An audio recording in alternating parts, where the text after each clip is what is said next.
Um, Wager rewards. They say, why choose DWP versus a company like iTrust Capital?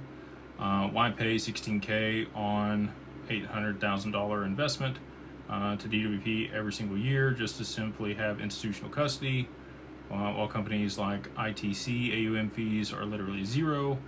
What advantages and value adds justifies this? That's a really good question, actually. So you have an advisor to be able to help you through all of this. At iTrust Capital, it's self-directed. They only do self-directed IRAs. They also have a self-directed Fireblocks instance where you can hold your assets. I have a little bit different, you know, definition of institutional custody than other people do. It's kind of a term that's thrown around, and they're not wrong or right. I think Fireblocks is great. They use MPC technology. They don't have HSMs, which is required in order to be FIPS compliant for for a qualified custodian here in the U.S. There's additional oversights and audits that we have to adhere to because we are SEC registered and FINRA registered. That also causes, some additional compliance and red tape and all those things. So there's some additional security and things that we have around what we do.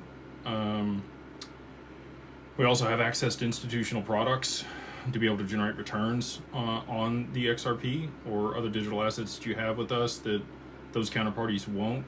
In order to be able to offer, pooled vehicles or any of the other investment products, you're going to likely have to be a registered investment advisor, which requires a lot of additional overhead and compliance and personnel and all those things.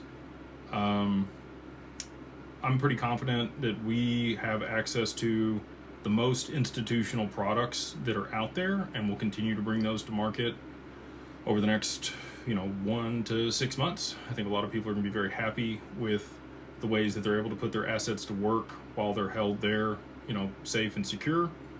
It's going to be difficult for other people to be able to bring those products to their client base without the oversight from the regulators or offering unregistered securities. There was, and I'm not saying anybody that you mentioned is anywhere remotely close to this. I think that the people that you mentioned are actually doing a very good job operating in the space that we're currently in. We've taken a little bit different path than most people. We've tried to uphold the highest level of regulatory compliance that we possibly could. 800 grand is a decent amount of digital assets, and we have a lot of people that